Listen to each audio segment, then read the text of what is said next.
So last week we studied Buddhism. This week we're going to study Hinduism. And again, either Buddhism or Hinduism, they're very similar. So if there is a question that you have, do please ask.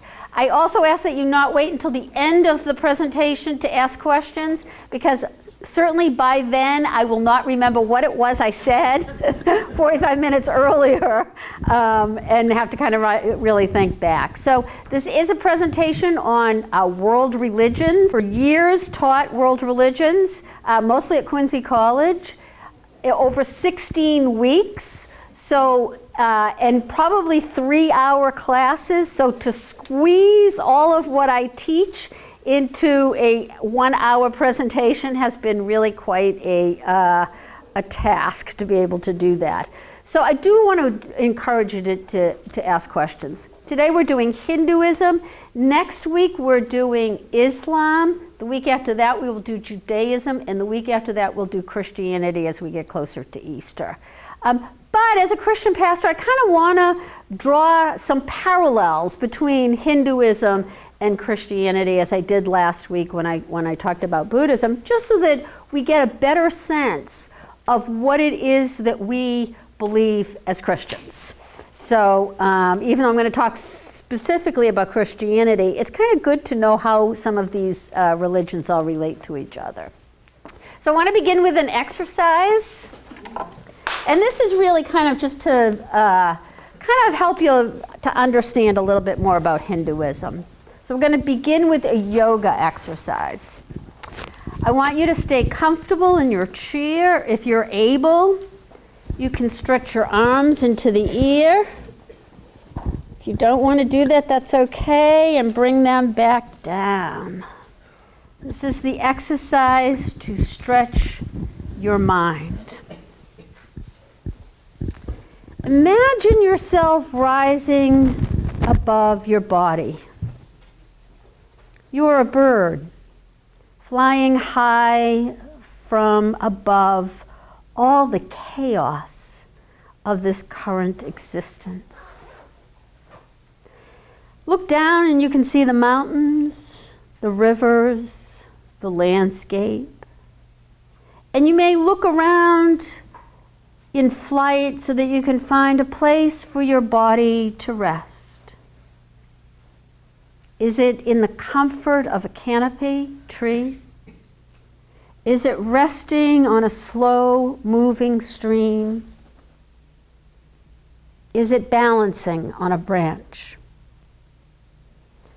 Let your body sink into this resting place. There is so much going on in the world right now that your mind, your body, your soul, all are tired. You have worked so hard to keep up. Take a rest.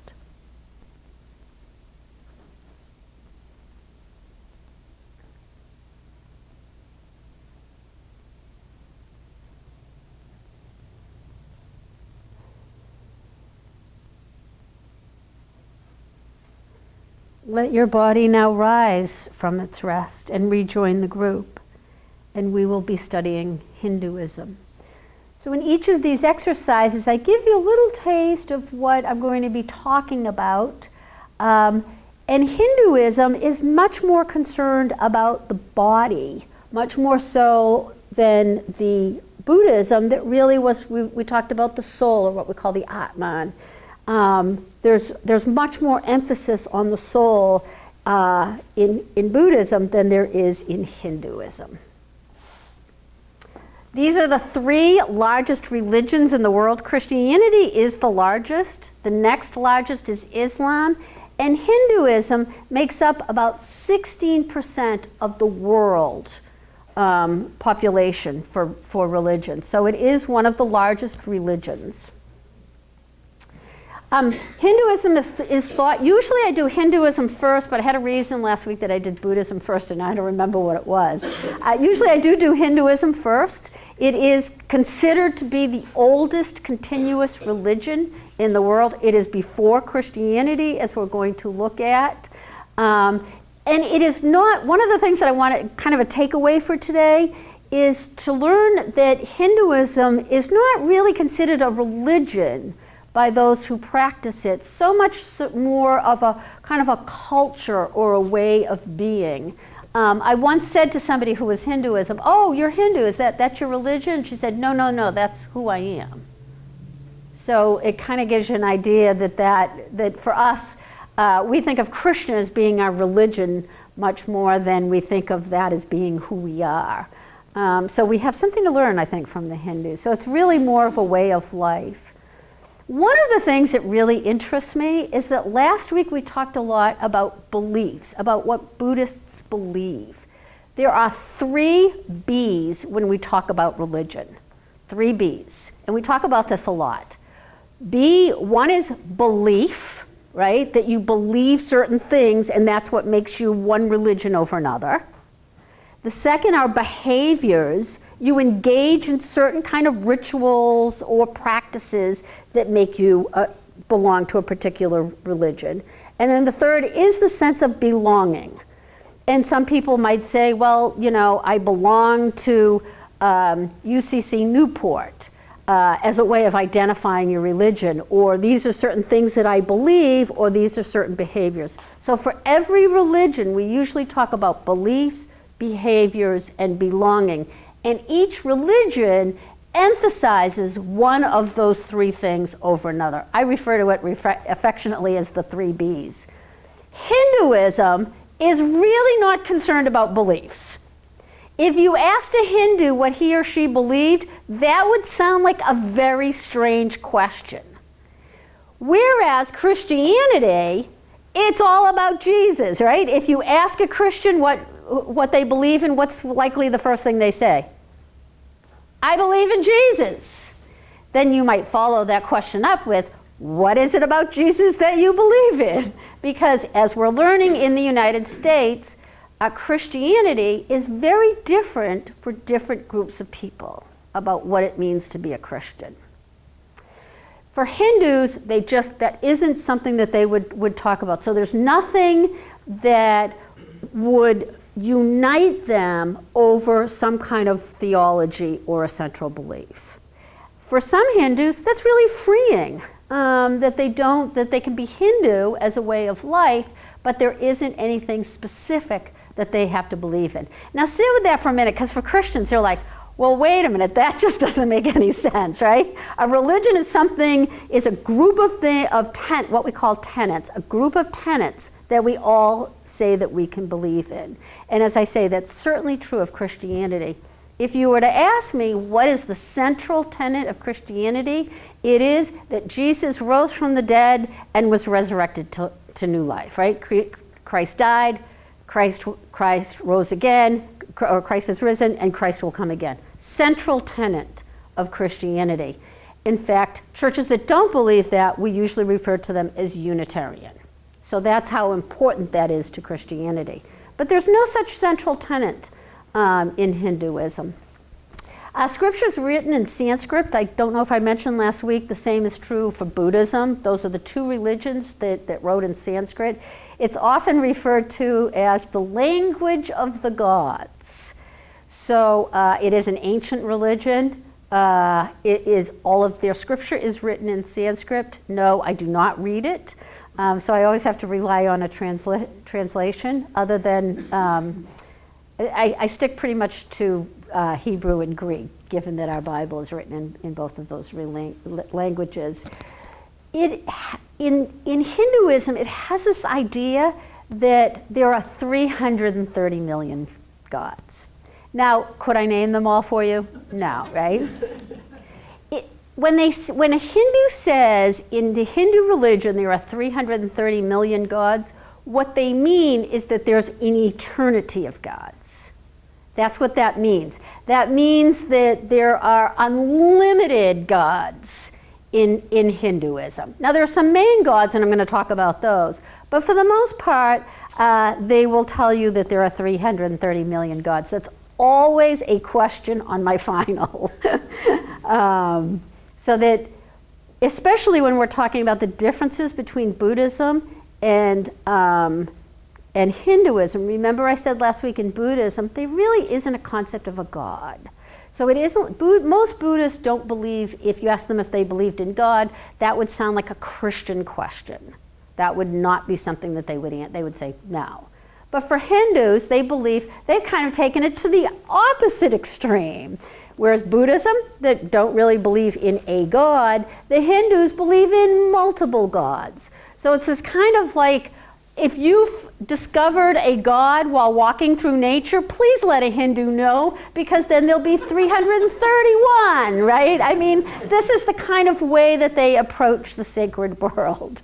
And then Gandhi's central teaching was this idea of selfless action. That's very much part of being Hindu. What that means is that you would get involved in social justice not because you have an ulterior motive or there's something in it for you, but purely because you believe it's the right thing to do. That's a very Hindu way of getting involved in social justice. They call it selfless action. And worship, I'm going to show you a picture of what puja looks like. Worship is done privately, usually in the home. They call it puja. It's usually performed by the matriarch in the house. I have been in buildings where I have seen a place for puja. It's usually an indented spot in somebody's home, and and they're all over the place, but people they think it's part of the architecture. But it's actually a place where a Hindu would perform a sacred ritual. Hinduism is practiced. I'm going to talk mostly about India today, like I did last week with Buddhism. It's in Nepal, it's in the Caribbean, it's in Africa, and it's in North America. Every time a religion is what we call transported or migrated from one area of the globe to another, it gets tweaked to fit with that culture. I think I mentioned that last week, right? So most religion that takes root, that is transported from someplace else, and gets followers, it has to find some way to fit in with the culture in which it. So India is the place where we usually talk about Hinduism, but I just wanted to make that. In India, Hinduism is everywhere. Deities are in the coffee shops. They are usually very colorful. I'll show you some pictures of some of the deities. They don't usually refer to them as gods. A better English translation is deities. And they feel very comfortable with some of those deities being female and some of the deities being male. It really is only Christianity and Protestantism especially, that kind of purges itself of all of the goddess or feminine type images for God. That's only historical.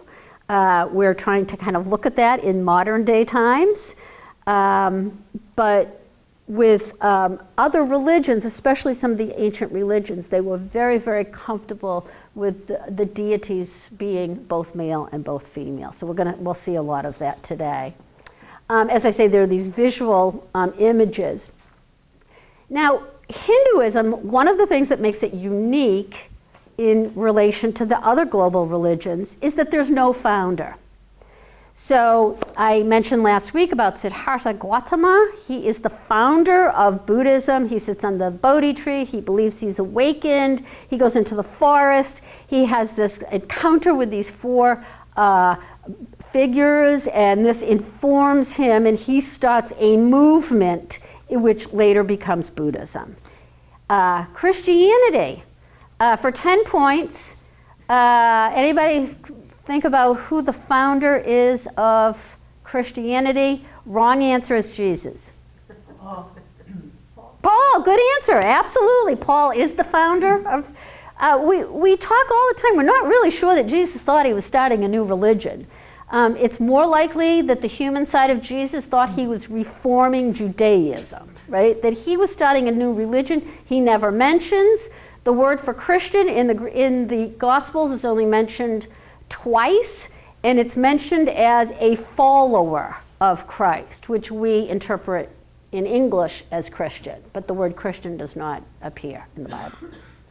A lot of people are often interested to find that out. So Paul is the founder. Almost every other religion has a founder, somebody who started the religion and got it going, even if that person wasn't the teacher.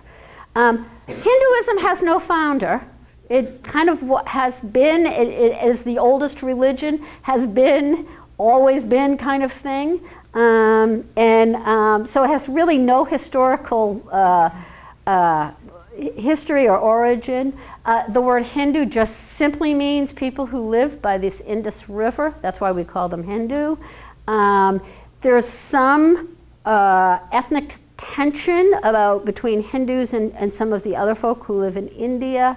And I should say all Hindus are vegetarian, but most of them are vegetarian. Vegetarianism actually becomes very important in some of the Eastern religions, as some of you know.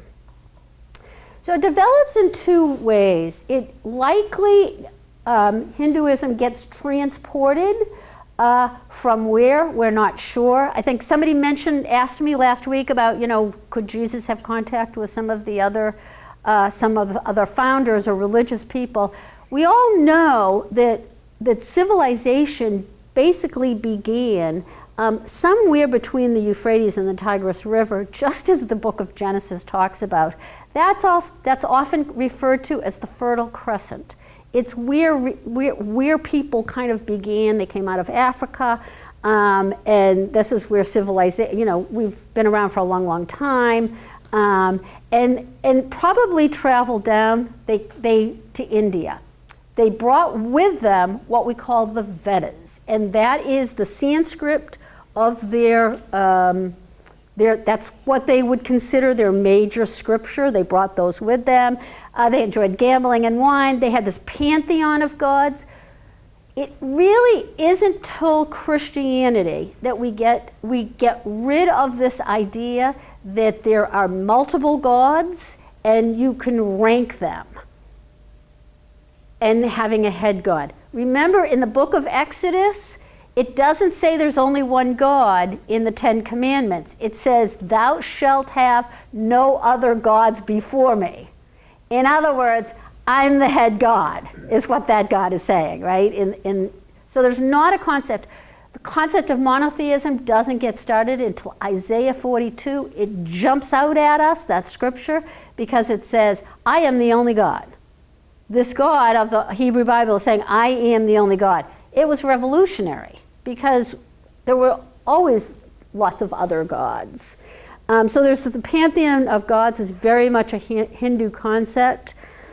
They have Brahmins, are like priests, and they perform certain rituals. That rituals in the ancient world were practiced as a way to invoke the presence of the gods.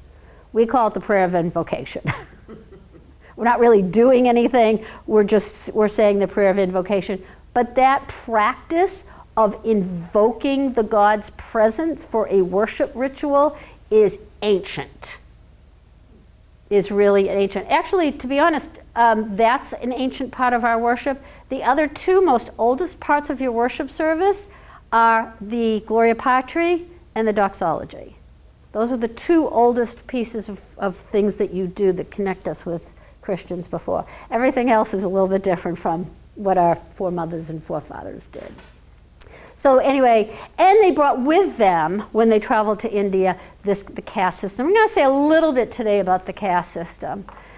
When it gets to the Indus Valley, it becomes more of what we would consider a religion today. The practice of purification by water, with water, is really an ancient concept. When I was in Israel at the Dead Sea, okay, there's nothing around at the Dead Sea, right? I mean, it's just, my daughter and I, there's nobody around, and we're at Qumran where the Dead Sea Scrolls were found, and there's a stairs going down to just a hole. And there were my daughter asked too, but there were some people kind of like, I was kind of being the tour guide. And I said, for the Qumran community, this would have been a purification ritual. I could immediately tell what it was. That because there were stairs down, they would have had water in it, and they would have been purified. So before coming before the god, this whole concept of being purified with water is an ancient religious ritual. Does it survive in Christianity? I baptize you in the Father, in the name of the Father. So we have borrowed that ritual of purification, which is really, this is ancient, ancient, ancient. I'm talking like 2000 BCE. So this is even before, long before Buddhism gets started, that they're doing these kind of purifications, which is still really important in Judaism as well. That they have bathing kinds of rituals. And then yoga and meditation. I'll talk a little bit about that today. Here's a temple for you, just to kind of give you an idea. This is puja, this picture I found online. This is how it would be performed. It would be performed in the house. It would not be performed in an organizational space like this.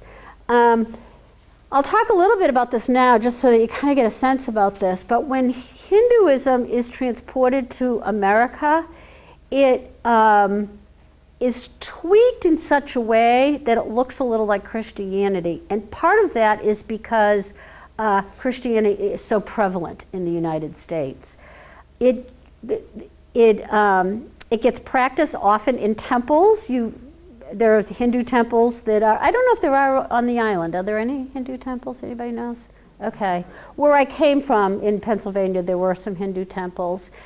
They do worship on Sunday morning. Sound like anybody else, right? I mean, so you can kind of see that they make it a little bit, they get to America and they kind of want it to look a little like Christianity, to look like a valid religion. They want to feel like their religion is a valid religion, so they make it look a little bit like Christianity.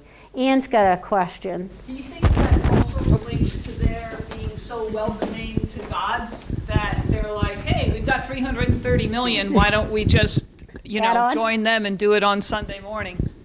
Yeah, I think they want to separate themselves a little bit from Christianity, though, and this was really true for parents of Hindu students. I found that when I was teaching Hindu students that were in my classroom. The parents always want to kind of make sure that their children are the same religion as being Hindu. So when they come to the United States, that's a major concern. Does that answer your question? I'm not sure. Okay. Because I was a little distracted by wondering if the microphone was on. Oh, okay. So back to your 330, they are certainly open to the Christian God, that if that answers your question, that would be, but at the same time, they are also very sensitive about Christians trying to evangelize their kids. That's a better way to say it. That's very much a concern. I had a student once that came up. She said she was Hindu. She came up after class and she said, how do I convince my parents that I can date? Right? Because in Hinduism in the United States, Hinduism is still a religion. The traditional form of it is your parents handpick who you're going to marry. I mean, prearranged marriages are very much a part of being Hindu. And it poses a particular question for kids when they come in and they're in a big academic college setting and they see everybody else dating. And she said to me, how might I go about convincing my parents that I can date? I'm like, I have no idea. And especially because I was kind of caught off guard that all I could think of is like, her parents call the dean and say, that religion professor is telling the kids that they should be able to date. So I walk a very fine line when I got involved in that conversation. But to have respect for these religions, I think, is really important, especially because there are branches of Christianity that are out to Christianize all people living in the United States. Are you with me? I can talk a little bit more about what that looks like. but there are religions that are trying to Christianize.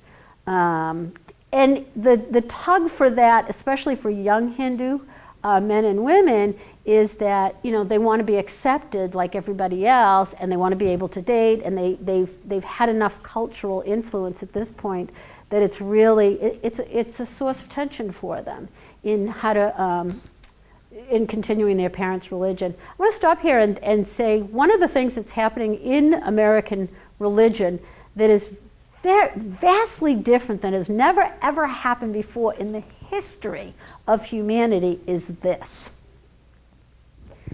I am a congregational minister because my parents were Baptist, and my father, who was a vice president of a bank, got a promotion, and the guy across the street came over and said to my dad, "You got a promotion at the bank?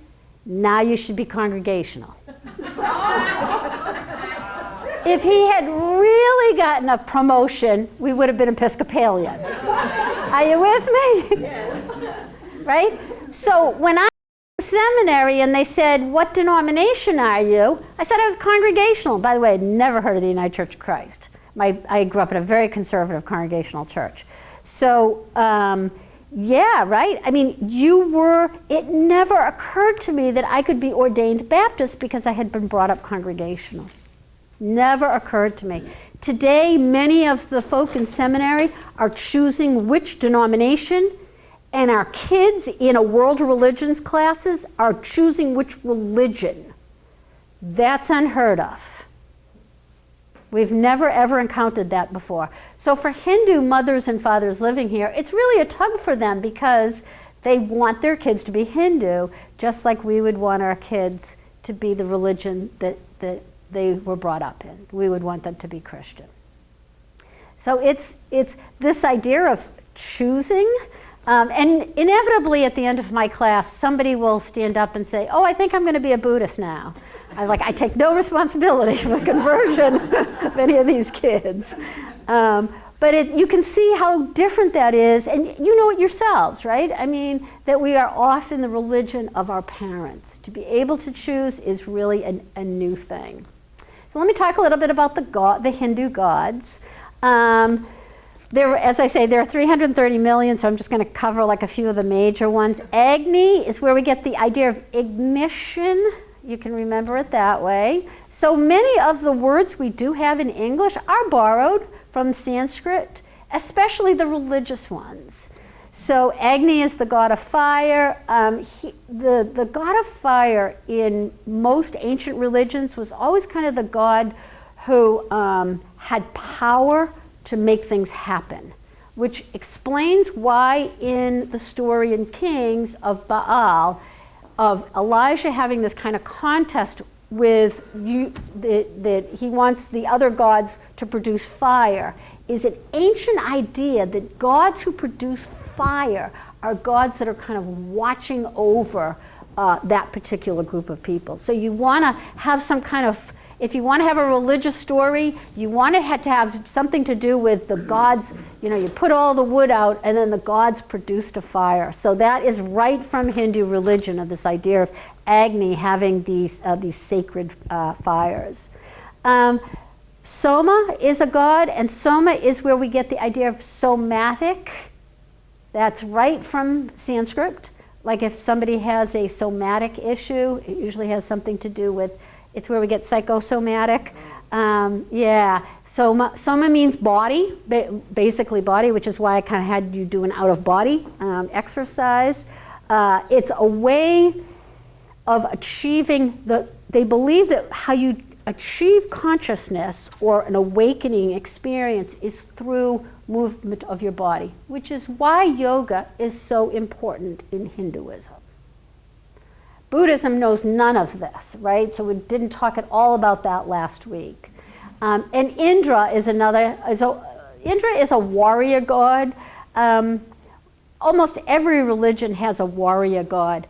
We thought in the Hebrew Bible that Jesus was going to be a warrior god, right? All the enemies were pouncing on Israel, just as it is right as we speak. And there's this idea that the God who was going to come, or this Messiah that was going to come, was going to be a warrior. And Jesus was anything but a warrior. So when people say to me, how come people didn't get that this was Jesus when Jesus came, was because Jesus really was nothing like what the prophets thought that Jesus was going to be like. Because the prophets all pretty much looked at each other and said, we're being pounced on by all of our enemies. Everybody's picking on us. Nobody's leaving us alone. Wait until Jesus, this Messiah, that will come riding on a white horse and do battles with all of our enemies. That's what they thought about Jesus. So that Jesus wasn't a warrior God and still becomes the focus of Christianity is very interesting and very different from some of the other religions, because, as I say, the focus. I've been doing a lot of talking. Any questions? Gives me a minute to breathe. Let me talk a little bit about some of the other gods. You likely know Krishna. Krishna also is a warrior god. By the way, just a little like how to tell the gods, because they all will start to look alike after I show you all these presentations. Krishna almost always has a flute. So that's what I look for when I look. Why, I'm not really sure, but he has some kind of a flute. Again, is a warrior god, saves the day. Always there's a war between the good guys and the bad guys. The idea of a war between good and evil, or the children of the light and children of the darkness, as Matthew says, is really ancient, and it's all over the Dead Sea Scrolls. So the Dead Sea Scrolls really have their main focus is this idea of like there's going to be a war between good and evil, and a god or a goddess is going to come and save the day so that good prevails. That is an ancient, ancient concept. We get a little bit of that not only in Matthew, but in this idea of the resurrection, is that God raises Jesus from the dead so that goodness shall prevail, even in the face of evil. An ancient concept. Krishna is often referred to as the supreme God, certainly of protection and compassion. It isn't like our prayer that you would say, that you would pray, but they would chant the name of the gods, and chanting the name. The word Hari, I'm often asked about that one, the word Hare Krishna. Hari is not really a name of anything so much as divine energy. So it's this kind of this way of invoking divine energy. It only started in the United States, started in, it was in 1966, and formed a society, the International Society of the Hare Krishna folk in New York City. And it did spread to other places in the world. We all know that George Harrison kind of made it famous, and then what's the other Beatle that opened his mouth about about saying something? John Lennon, about Jesus Christ. So people usually ask me about that. The idea that Jesus is the incarnation of God is also an ancient concept, though it's usually gods on earth or that do something that are incarnations of other gods. The idea of having a God who is incarnated as a human being is unique to Christianity. We don't find that in other religions. That is clearly unique, and which is why it was debated, by the way, whether or not Jesus was God or Jesus was a human being for about 400 years in early Christianity. The other one is Vishnu. And many of the gods have multiple arms, but Vishnu is usually the one in the kind of the clamshell looking. The colors, are they not beautiful? The colors are really just striking in Hinduism.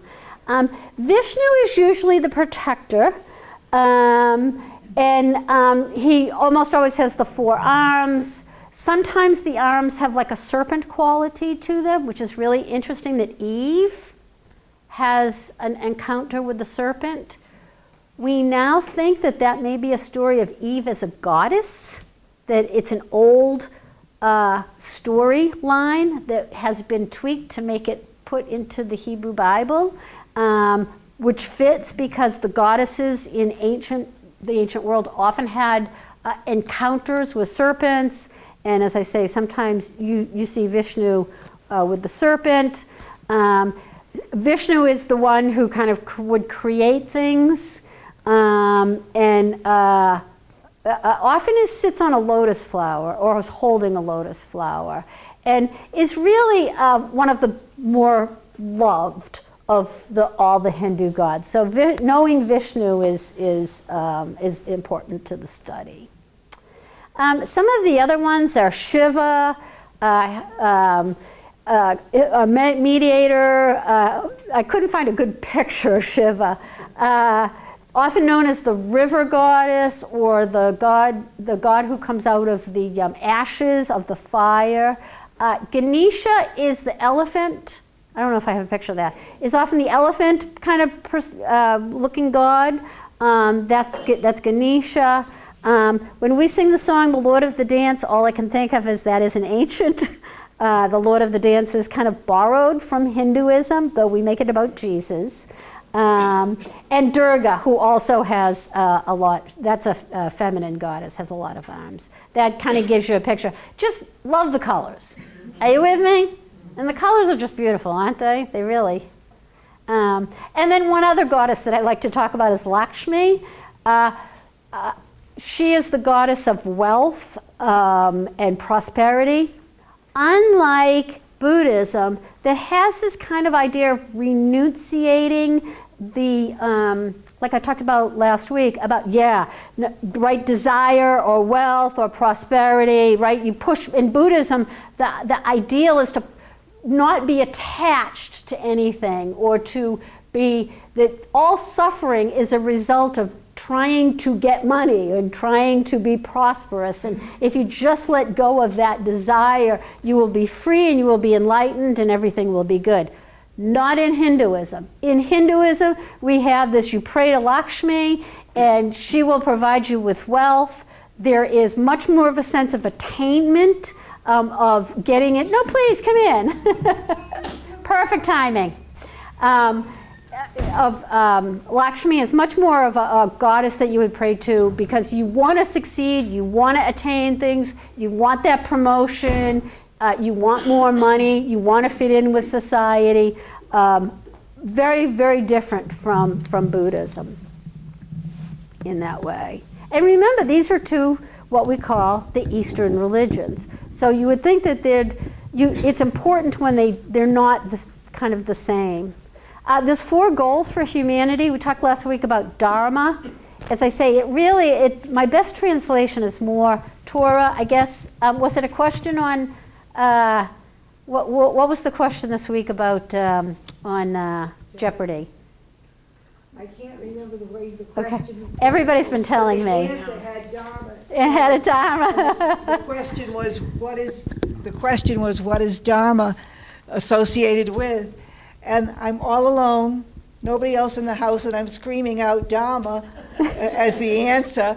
And then I said, but I didn't pose a question. I didn't get any points. And the question was, what is Buddhism, right, from last week? Yeah. So that's, who knew how helpful I was going to be to Jeopardy this week, right?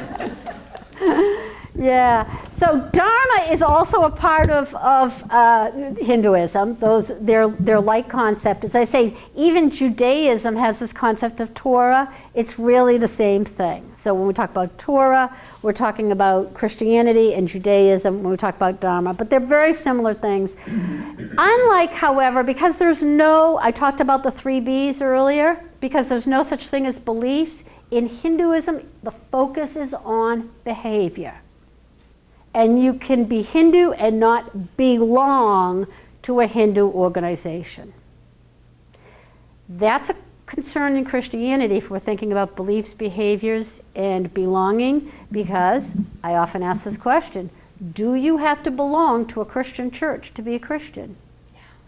No. Anymore? No, right? You don't. So that's radically different than our grandparents' generation, right? What made them a Christian was that they were a member of a church and they pledged. Like, belief in Jesus was kind of a bonus. right? Because that's what made them. Yes, please. Married to an Indian. My son is married to an Indian. Her parents are Hindu, and her father's Islam. Oh, interesting. And my son grew up congregational, Right. and I grew up Catholic. And my point is, seeing their family, they melt everything Nice. that's good in each Nice. religion or Nice. spiritual thing. And I think that's what's happening all over. Great point. In my heart, I think we all know that it's love that is Yes. what we need, and they are a perfect family. And Hinduism would certainly respond to that, right? And All you need taking is love. Yoga classes forever and ever. You lay on the floor, and at the end of the class, we are all considered gods. Yes. And Yes.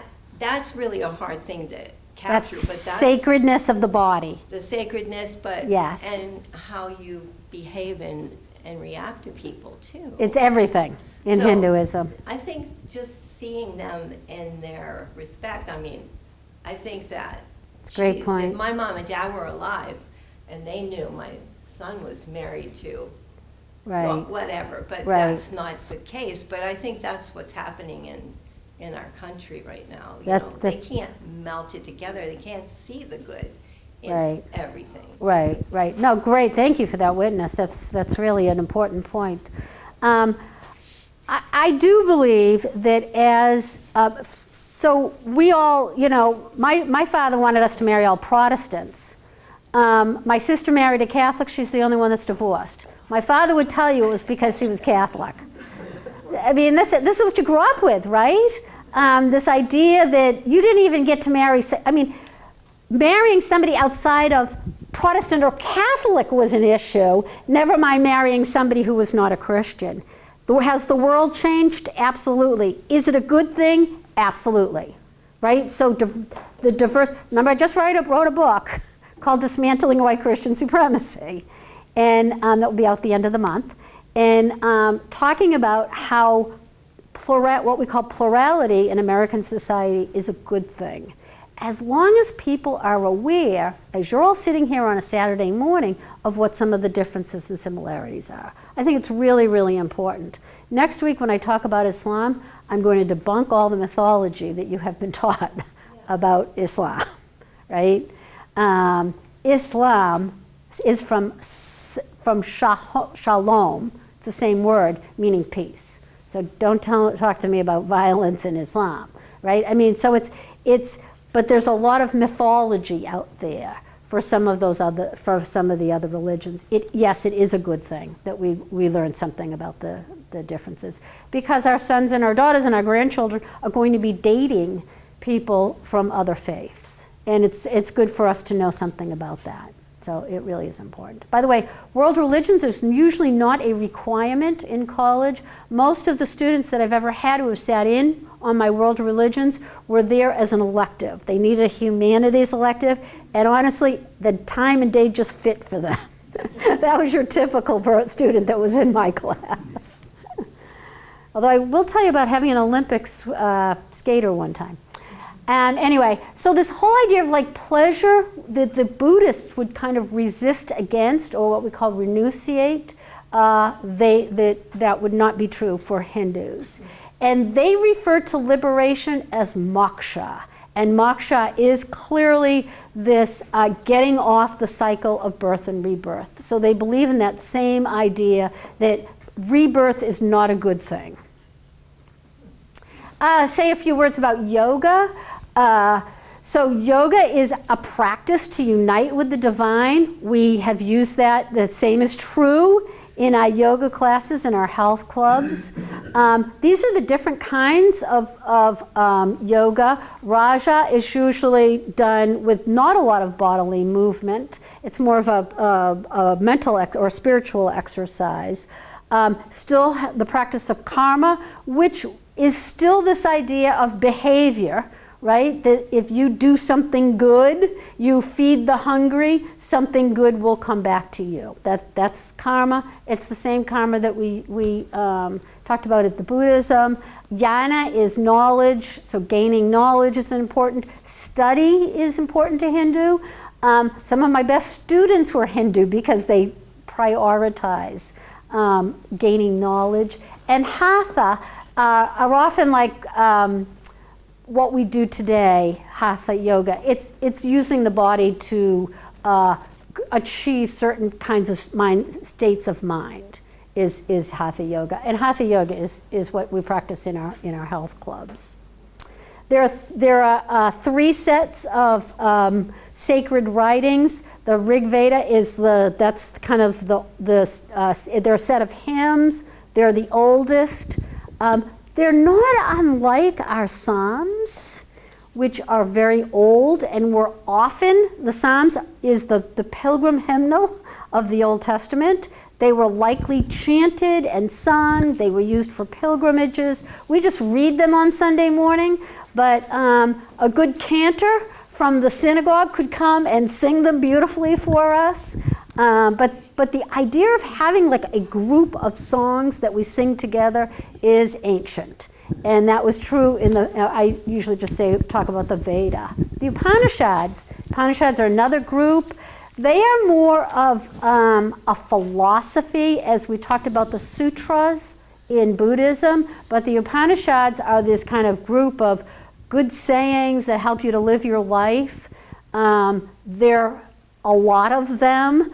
I have not even read through most of them. And then the Bhagavad Gita is called the Song of the Lord.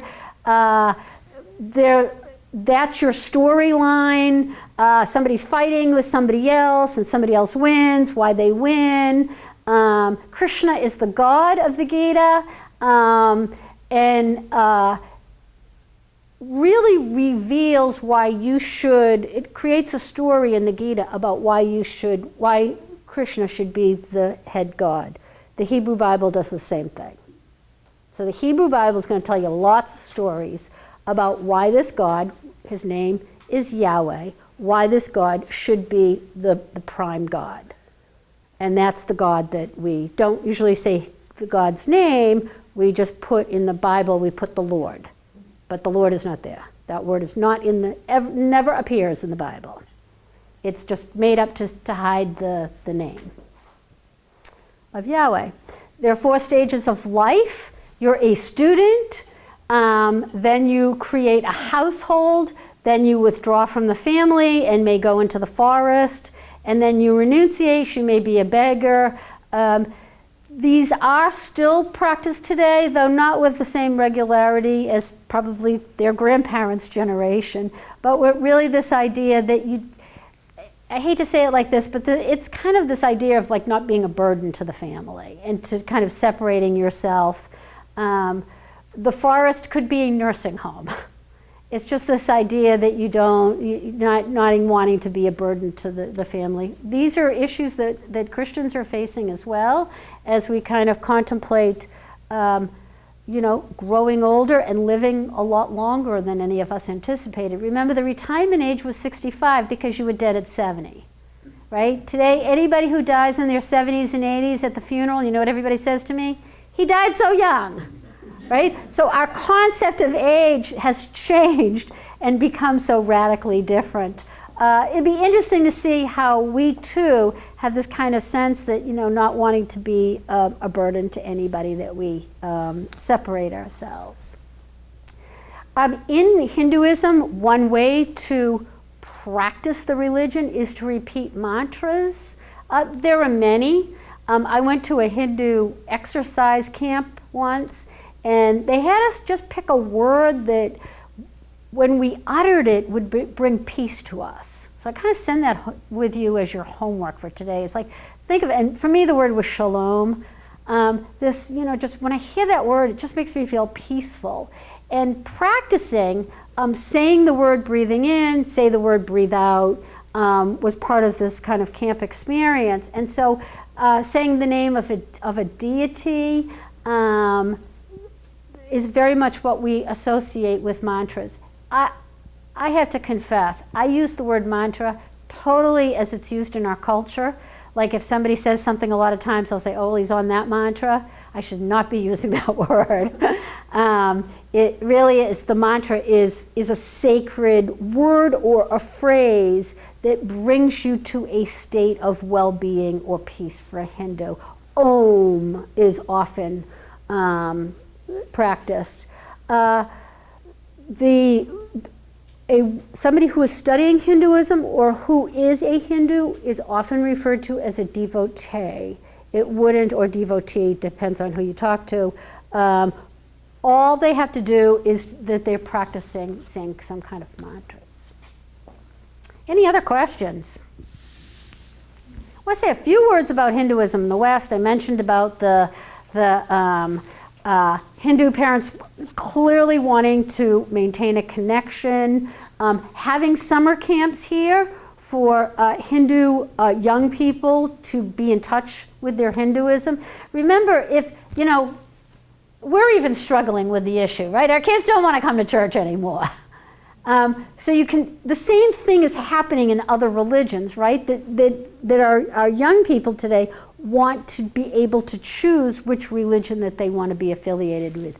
We don't understand it, right? Because what do we say all the time? I raised him in the church, right? Is that not what we say? I won't call it a mantra, but it could be, right? So Hinduism, some are very much affiliated with a temple, but remember, belonging to anything does not make you a Hindu, like we would say that we used to say for a Christian. Worship is almost always home-based with, as I say, these shrines. They're kind of indentations in the wall. Sometimes they have like a little ledge that you can put flowers on, or sometimes they have like a water feature. I'm amazed at how many homes have that kind of thing. I don't know if a good architect just decided that it looked pretty, so are putting it in American homes, or whether or not a Hindu had built the home. But I'm amazed at how many homes I see them in. The major cities do tend to have temples. As I say, there's no weekly service in Hindu. They have Sunday morning worship. They often have a lesson. I lived in Holbrook, Mass. For 17 years. The Friendlies went out of business.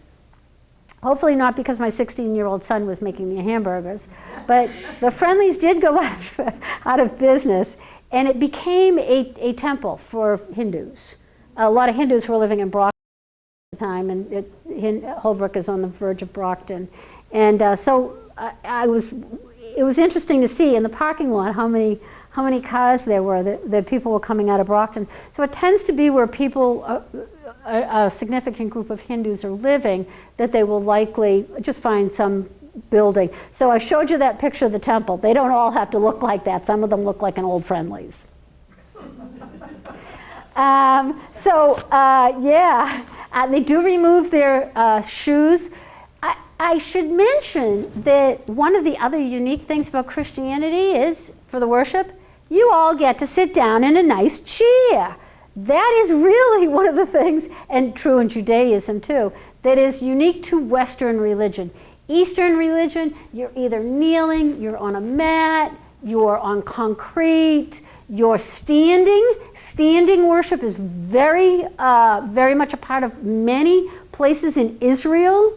The idea of going and getting a chair, it would be like unheard of in some of the other practices. That's true, can be true in Hinduism, and I mentioned before the International Society for Hare Krishna.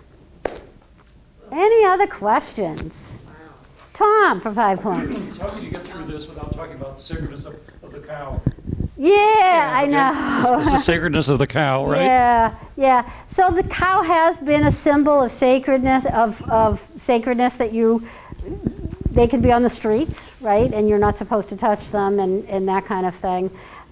Less so today. So that was a historic idea. I often hear that in America that's what people associate with Hinduism is that sacred cow. Part of that comes out of the people who are practicing vegetarianism as well, which is why the cow is more sacred. The camera, you're not going to thank you for bringing that up. Go ahead. Oh, okay. I was just wanted to share that I went to India to Oh. my friend married a Hindu man. He wanted we had a Christian ceremony, or I think it might have been Catholic in the United States, and then we went to India and did a Hindu wedding, which usually are several days long, but they shortened it into half a day. Neat. So the puja picture that you saw, that was kind of like what a man and a woman might sit together at the end of the ceremony on a platform surrounded by strands of flowers. Yes. And the traffic in India is like nothing I've ever seen. And there are animals in the streets with the vehicles, and they do not bother them. You know, the camels, the elephants, the cows, you know, whatever. And I bet he's riding there like a moped, right? oh yeah, with 2 or 3 people on them. Yeah. It's and amazing nobody how it has a all rear works view together. mirror. They're constantly beeping all the time because they don't use their rear view mirror.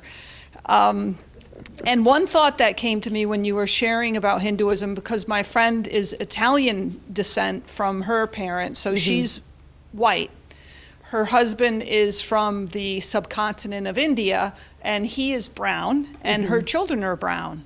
So now in this culture today, there's a real concern when they're out and, you know, they're in Connecticut, work in Hartford, you know, Middletown, go to school at UConn, New York City. So there's all these urban areas that, you know, their lives could really be impacted by what's going on today. Right, and, you know, there's such a nice family. The Hindu, they're kind of like the non-temple practicing Hindus, Right, you know. which is more than other.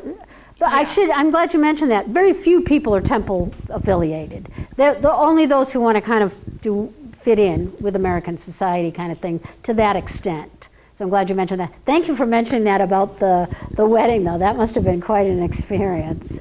That's a great one. That's great. I was trying to remember the movie Bend It Like Beckham, which was an Indian wedding. Have you seen that? No, I haven't. But I didn't associate that with the Hindu religion. Yes. But it must be part of that then. Yes, and I'm glad you mentioned. Yeah. Younger woman and her parents and stuff. So. Was it prearranged? Yeah, I think it was part Was of it. part of that. Yeah. I mean, when my kids were little, I thought, I'm much better to choose their spouse than they are. But thankfully, I outgrew that. But I mean, I appreciate that. That's, especially in the divorce rate in the United States, it might not be that crazy of an idea. So, try to appreciate that different cultures do things differently. Alan? Yeah, I had a colleague whose father died who was Hindu, and I went to the funeral ceremony, which I must say was one of the most remarkable things I've ever seen.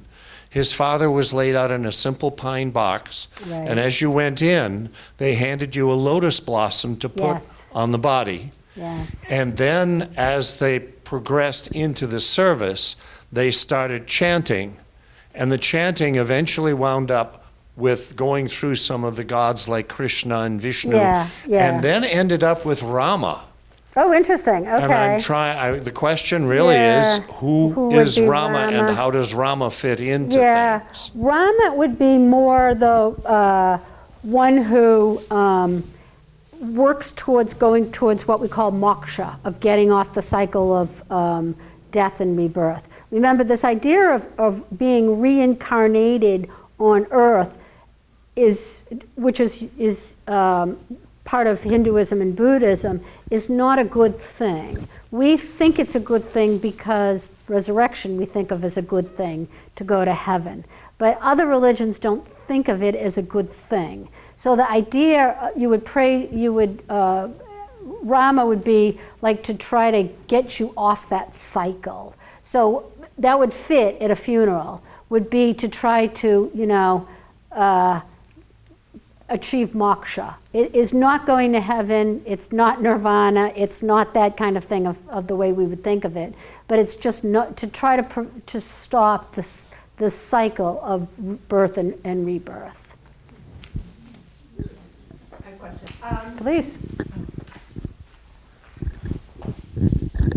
Can you speak a little bit about the caste system and the dots? I know we're out of time. No, but I'm glad you brought that up. Yes, thank you for that. So the caste system was widely practiced in India, less so today. In fact, in 1968, they outlawed the idea of making anybody what they used to call an untouchable.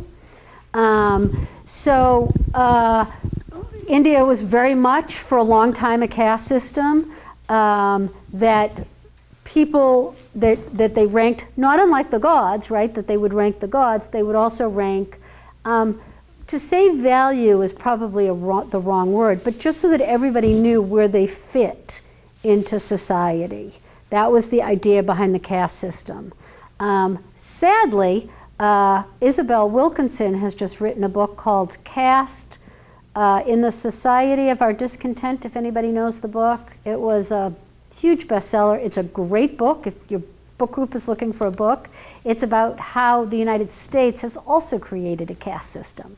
And when we created the caste system in the United States, we used the racial concept, social construct of race.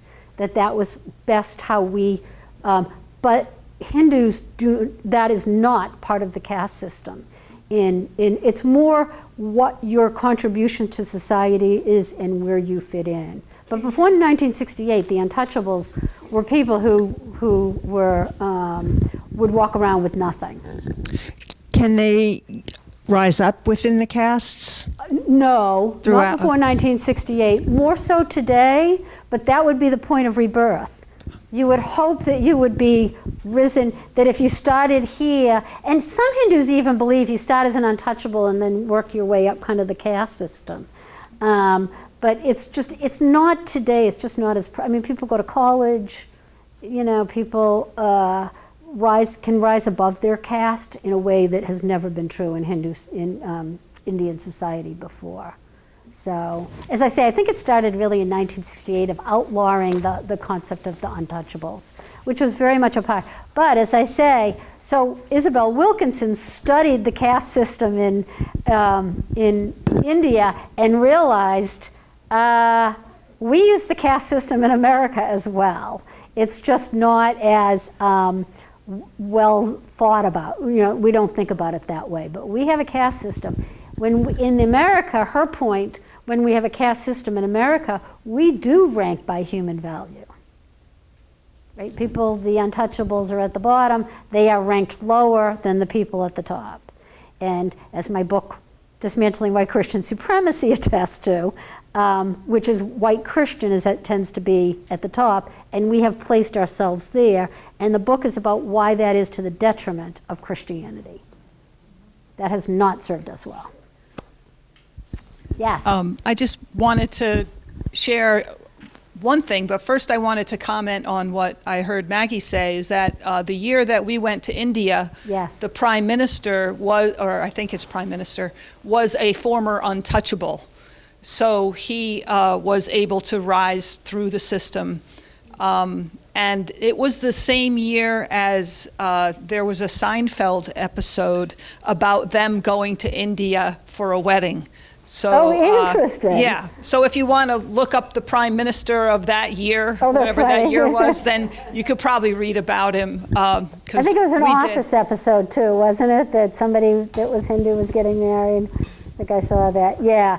And a lot of dancing. You mentioned about the flowers. Also want to mention about the fruit. So fruit you would bring fruit also to a wedding with the flowers too. Is very part of into. And ancient instruments, absolutely. Yeah, that were really loud. Yeah, that's great. Any other questions? Let us close with prayer. Let us pray.